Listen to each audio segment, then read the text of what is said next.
Paper 181. Final Admonitions and Warnings. After the conclusion of the farewell discourse to the 11, Jesus visited informally with them, and recounted many experiences which concerned them as a group and as individuals. At last it was beginning to dawn upon these Galileans that their friend and teacher was going to leave them, and their hope grasped at the promise that, after a little while, he would again be with them. But they were prone to forget that this return visit was also for a little while. Many of the apostles and the leading disciples really thought that this promise to return for a short season, the short interval between the resurrection and the ascension, indicated that Jesus was just going away for a brief visit with his Father, after which he would return to establish the kingdom. And such an interpretation of his teaching conformed both with their preconceived beliefs and with their ardent hopes. Since their lifelong beliefs and hopes of wish fulfillment were thus agreed, it was not difficult for them to find an interpretation of the Master's words which would justify their intense longings. After the farewell discourse had been discussed and had begun to settle down in their minds, Jesus again called the apostles to order and began the impartation of his final admonitions and warnings. 1. Last words of comfort. When the 11 had taken their seats, Jesus stood and addressed them. As long as I am with you in the flesh, I can be but one individual in your midst or in the entire world. But when I have been delivered from this investment of mortal nature, I will be able to return as a spirit indweller of each of you, and of all other believers in this gospel of the kingdom. In this way the Son of Man will become a spiritual incarnation in the souls of all true believers. When I have returned to live in you and work through you, I can the better lead you on through this life and guide you through the many abodes in the future life in the heaven of heavens. Life in the Father's eternal creation is not an endless rest of idleness and selfish ease, but rather a ceaseless progression in grace, truth, and glory. Each of the many stations in my Father's house is a stopping place, a life designed to prepare you for the next one ahead. And so will the children of light go on from glory to glory until they attain the divine estate wherein they are spiritually perfected, even as the Father is perfect in all things. If you would follow after me when I leave you, put forth your earnest efforts to live in accordance with the spirit of my teachings and with the ideal of my life, the doing of my Father's will. This do instead of trying to imitate my natural life in the flesh, as I have, perforce, been required to live it on this world. The Father sent me into this world, but only a few of you have chosen fully to receive me. I will pour out my Spirit upon all flesh, but all men will not choose to receive this new teacher as the guide and counselor of the soul. But as many as do receive him shall be enlightened, cleansed, and comforted. And this Spirit of truth will become in them a well of living water springing up into eternal life. And now, as I am about to leave you, I would speak words of comfort. Peace I leave with you, my peace I give to you. I make these gifts not as the world gives, by measure. I give each of you all you will receive. Let not your heart be troubled, neither let it be fearful. I have overcome the world, and in me you shall all triumph through faith. I have warned you that the Son of Man will be killed, but I assure you I will come back before I go to the Father, even though it be for only a little while. And after I have ascended to the Father, I will surely send the new teacher to be with you, and to abide in your very hearts. And when you see all this come to pass, be not dismayed, but rather believe, inasmuch as you knew it all beforehand. I have loved you with a great affection, and I would not leave you, but it is the Father's will. My hour has come. Doubt not any of these truths, even after you are scattered abroad by persecution, and are downcast by many sorrows. When you feel that you are alone in the world, I will know of your isolation, even as, when you are scattered every man to his own place, leaving the Son of Man in the hands of his enemies, you will know of mine. But I am never alone. Always is the Father with me. Even at such a time I will pray for you. And all of these things have I told you, that you might have peace, and have it more abundantly. In this world you will have tribulation, but be of good cheer. I have triumphed in the world, and shown you the way to eternal joy and everlasting service. Jesus gives peace to his fellow doers of the will of God, but not on the order of the joys and satisfactions of this material world. Unbelieving materialists and fatalists can hope to enjoy only two kinds of peace and soul comfort. Either they must be Stoics, with steadfast resolution determined to face the inevitable and to endure the worst, or they must be optimists, ever indulging that hope which springs eternal in the human breast, vainly longing for a peace which never really comes. A certain amount of both Stoicism and optimism are serviceable in living a life on earth, but neither has aught to do with that superb peace which the Son of God bestows upon his brethren in the flesh. The peace which Michael gives his children on earth is that very peace which filled his own soul when he himself lived the mortal life in the flesh and on this very world. The peace of Jesus is the joy and satisfaction of a God-knowing individual who has achieved the triumph of learning fully how to do the will of God while living the mortal life in the flesh. The peace of Jesus' mind was founded on an absolute human faith in the actuality of the Divine Father's wise and sympathetic overcare. Jesus had trouble on earth. He has even been falsely called the Man of Sorrows. But in and through all of these experiences, he enjoyed the comfort of that confidence which ever empowered him to proceed with his life purpose in the full assurance that he was achieving the Father's will. Jesus was determined, persistent, and thoroughly devoted to the accomplishment of his mission, but he was not an unfeeling and calloused Stoic. He ever sought for the cheerful aspects of his life experiences, but he was not a blind and self-deceived optimist. The Master knew all that was to befall him, and he was unafraid. After he had bestowed this peace upon each of his followers, he could consistently say, "Let not your heart be troubled, neither let it be afraid." The peace of Jesus is, then, the peace and assurance of a son who fully believes that his career for time and eternity is safely and wholly in the care and keeping of an all-wise, all-loving, and all-powerful Spirit Father. And this is indeed a peace which passes the understanding of mortal mind, but which can be enjoyed to the full by the believing human heart. 2. Farewell Personal Admonitions. The Master had finished giving his farewell instructions and imparting his final admonitions to the apostles as a group. He then addressed himself to saying goodbye individually, and to giving each a word of personal advice, together with his parting blessing. The apostles were still seated about the table, as when they first sat down to partake of the Last Supper, and as the Master went around the table talking to them, each man rose to his feet when Jesus addressed him. To John Jesus said, "You, John, are the youngest of my brethren.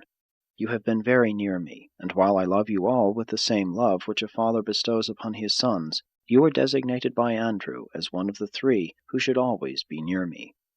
Besides this, you have acted for me, and must continue so to act in many matters concerning my earthly family. And I go to the Father, John, having full confidence that you will continue to watch over those who are mine in the flesh.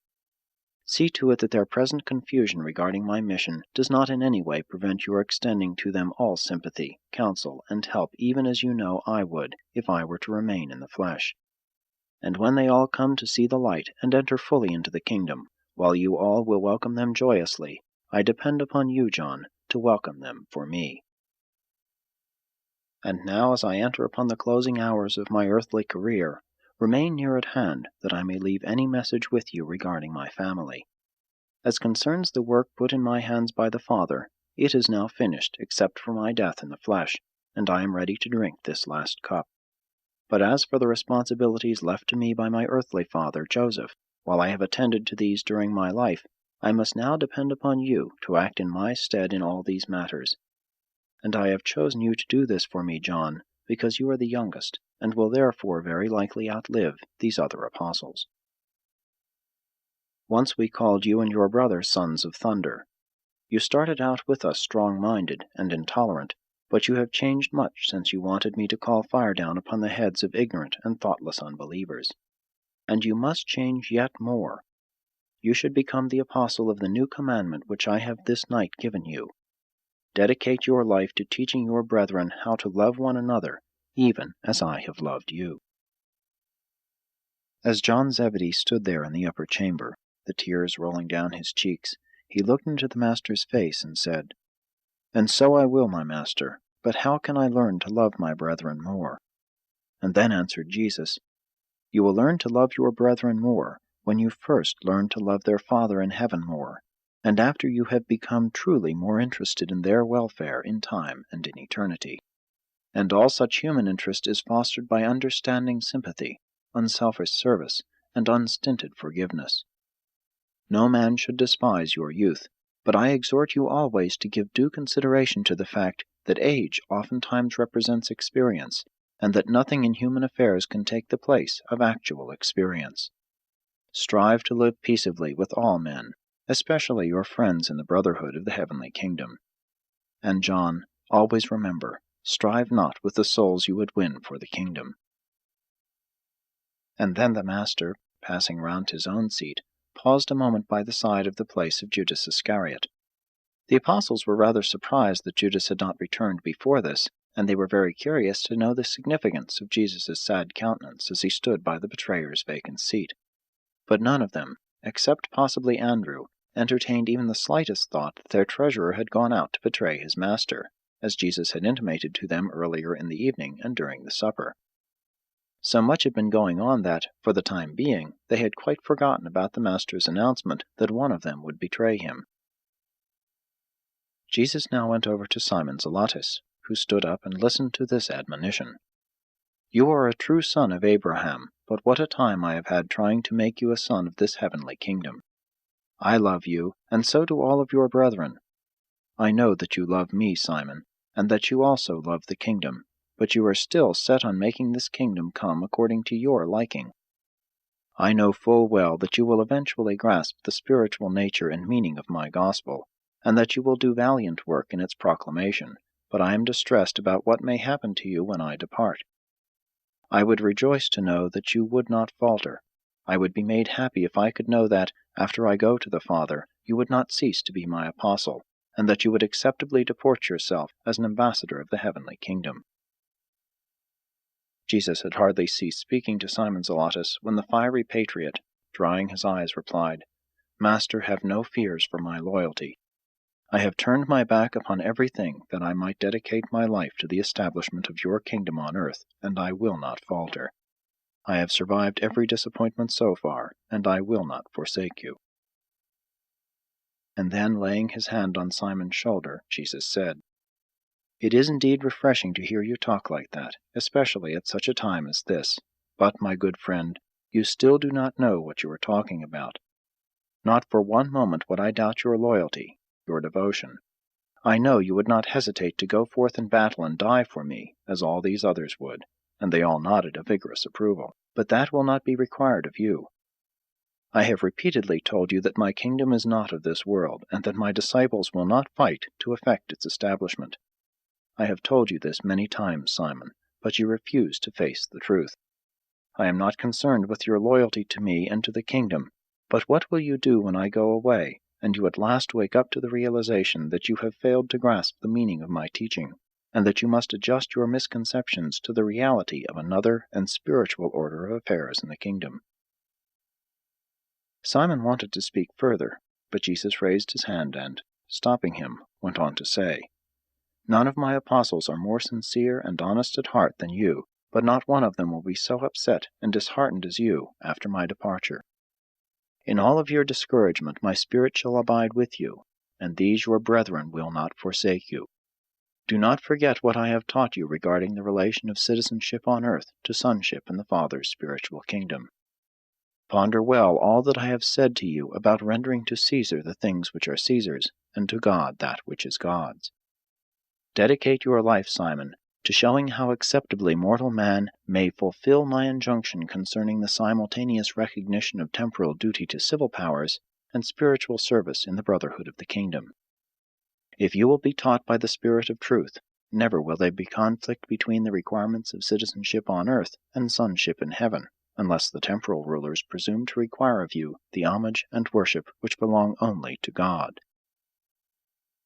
And now, Simon, when you do finally see all of this, and after you have shaken off your depression and have gone forth proclaiming this gospel in great power, never forget that I was with you even through all of your season of discouragement, and that I will go on with you to the very end. You shall always be my apostle, and after you become willing to see by the eye of the Spirit, and more fully to yield your will to the will of the Father in heaven, then will you return to labor as my ambassador, and no one shall take away from you the authority which I have conferred upon you, because of your slowness of comprehending the truths I have taught you. And so, Simon, once more I warn you that they who fight with the sword perish with the sword, while they who labor in the Spirit achieve life everlasting in the kingdom to come, with joy and peace in the kingdom which now is. And when the work given into your hands is finished on earth, you, Simon, shall sit down with me in my kingdom over there. You shall really see the kingdom you have longed for, but not in this life. Continue to believe in me and in that which I have revealed to you, and you shall receive the gift of eternal life. When Jesus had finished speaking to Simon Zelotes, he stepped over to Matthew Levi and said, No longer will it devolve upon you to provide for the treasury of the apostolic group. Soon, very soon, you will all be scattered. You will not be permitted to enjoy the comforting and sustaining association of even one of your brethren. As you go onward preaching this gospel of the kingdom, you will have to find for yourselves new associates. I have sent you forth 2 and 2 during the times of your training, but now that I am leaving you, after you have recovered from the shock, you will go out alone and to the ends of the earth, proclaiming this good news, that faith-quickened mortals are the sons of God. Then spoke Matthew, But Master, who will send us, and how shall we know where to go? Will Andrew show us the way? And Jesus answered, No, Levi, Andrew will no longer direct you in the proclamation of the gospel. He will indeed continue as your friend and counselor until that day whereon the new teacher comes, and then shall the Spirit of truth lead each of you abroad to labor for the extension of the kingdom. Many changes have come over you since that day of the custom house when you first set out to follow me, but many more must come before you will be able to see the vision of a brotherhood in which Gentile sits alongside Jew in fraternal association. But go on with your urge to win your Jewish brethren until you are fully satisfied, and then turn with power to the Gentiles. One thing you may be certain of, Levi, you have won the confidence and affection of your brethren. They all love you. And all 10 of them signified their acquiescence in the Master's words. Levi, I know much about your anxieties, sacrifices, and labors to keep the treasury replenished, which your brethren do not know, and I am rejoiced that, though he who carried the bag is absent, the publican ambassador is here at my farewell gathering with the messengers of the kingdom. I pray that you may discern the meaning of my teaching with the eyes of the Spirit. And when the new teacher comes into your heart, follow on as he will lead you, and let your brethren see, even all the world, what the Father can do for a hated tax-gatherer who dared to follow the Son of Man and to believe the gospel of the kingdom. Even from the first, Levi, I loved you as I did these other Galileans. Knowing then so well that neither the Father nor the Son has respect of persons, see to it that you make no such distinctions among those who become believers in the gospel through your ministry. And so, Matthew, dedicate your whole future life service to showing all men that God is no respecter of persons, that in the sight of God and in the fellowship of the kingdom all men are equal, all believers are the sons of God. Jesus then stepped over to James Zebedee, who stood in silence as the Master addressed him, saying, James, when you and your younger brother once came to me seeking preferment in the honors of the kingdom, and I told you such honors were for the Father to bestow, I asked if you were able to drink my cup, and both of you answered that you were. Even if you were not then able, and if you are not now able, you will soon be prepared for such a service by the experience you are about to pass through. By such behavior you angered your brethren at that time. If they have not already fully forgiven you, they will when they see you drink my cup. Whether your ministry be long or short, possess your soul in patience. When the new teacher comes, let him teach you the poise of compassion and that sympathetic tolerance which is born of sublime confidence in me and of perfect submission to the Father's will. Dedicate your life to the demonstration of that combined human affection and divine dignity of the God-knowing and Son-believing disciple. And all who thus live will reveal the gospel even in the manner of their death. You and your brother John will go different ways, and one of you may sit down with me in the eternal kingdom long before the other. It would help you much if you would learn that true wisdom embraces discretion as well as courage. You should learn sagacity to go along with your aggressiveness. There will come those supreme moments wherein my disciples will not hesitate to lay down their lives for this gospel, but in all ordinary circumstances, it would be far better to placate the wrath of unbelievers, that you might live and continue to preach the glad tidings. As far as lies in your power, live long on the earth, that your life of many years may be fruitful in souls won for the heavenly kingdom. When the Master had finished speaking to James Zebedee, he stepped around to the end of the table where Andrew sat, and, looking his faithful helper in the eyes, said, "Andrew, you have faithfully represented me as acting head of the ambassadors of the heavenly kingdom. Although you have sometimes doubted, and at other times manifested dangerous timidity, still you have always been sincerely just and eminently fair in dealing with your associates.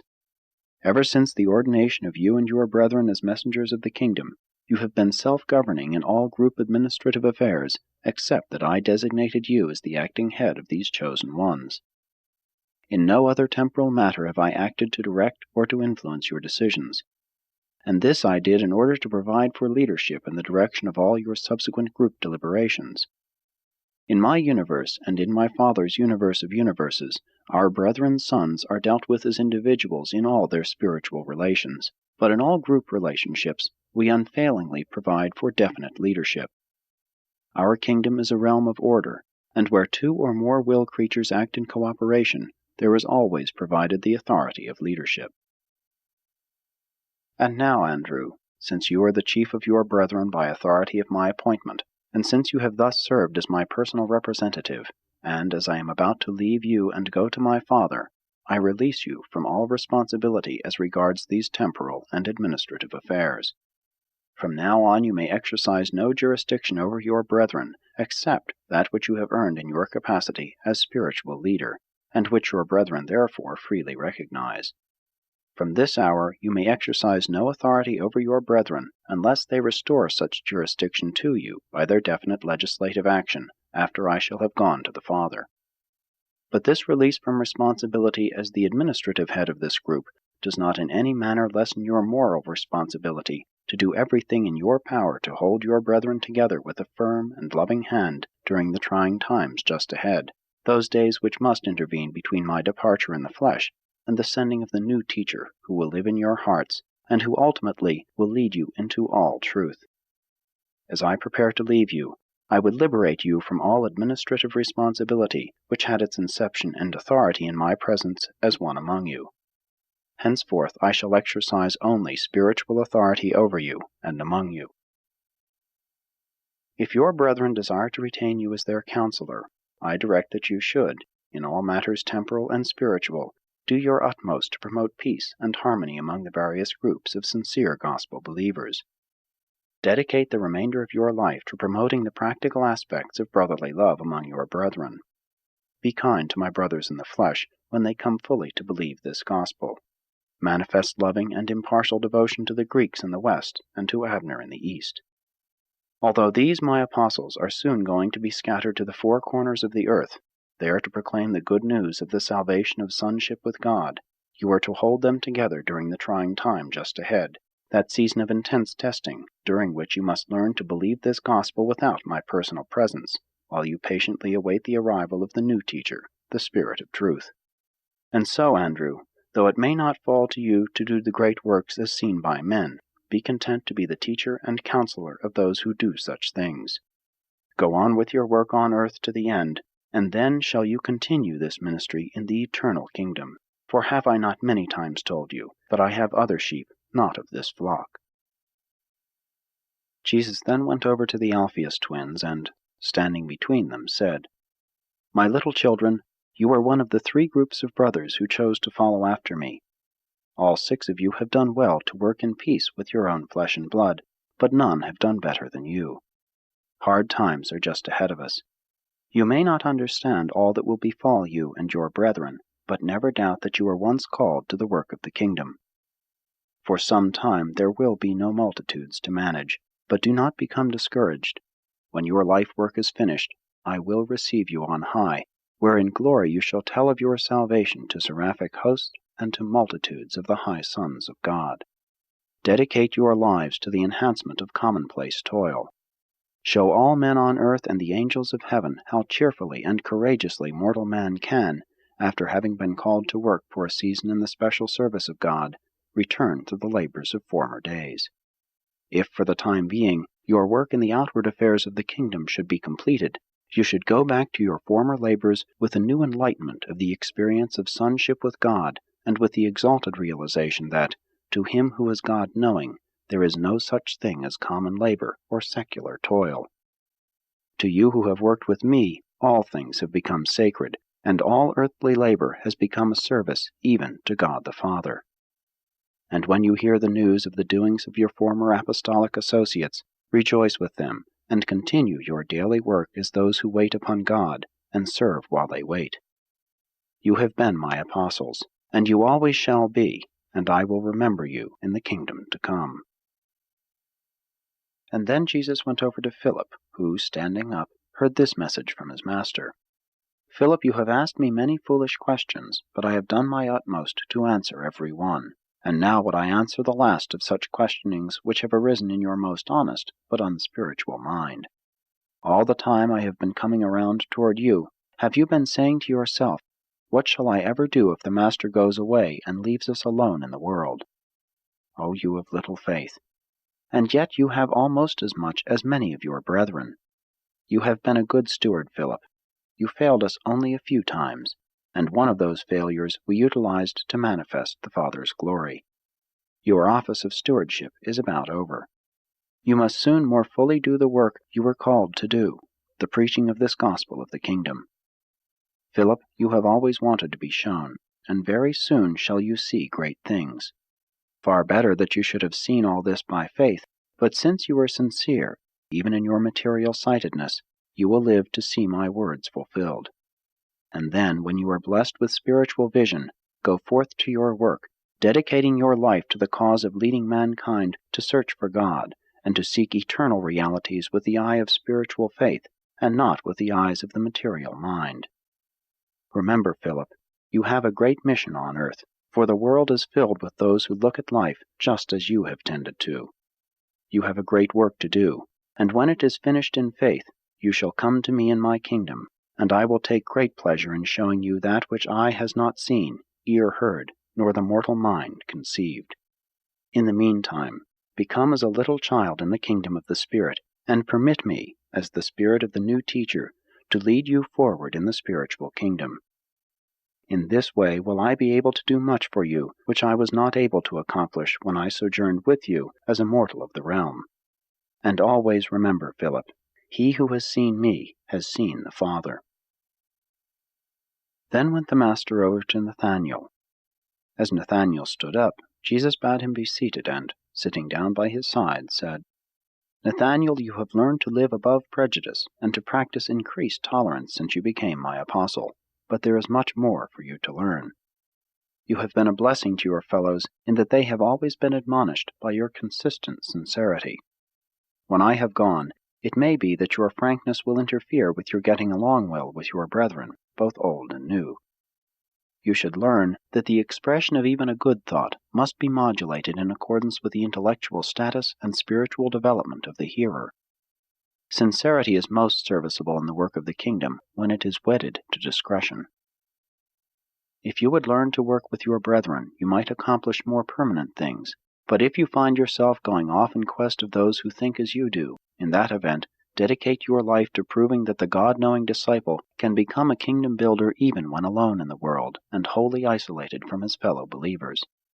I know you will be faithful to the end, and I will someday welcome you to the enlarged service of my kingdom on high. Then Nathanael spoke, asking Jesus this question. I have listened to your teaching ever since you first called me to the service of this kingdom, but I honestly cannot understand the full meaning of all you tell us. I do not know what to expect next, and I think most of my brethren are likewise perplexed, but they hesitate to confess their confusion. Can you help me?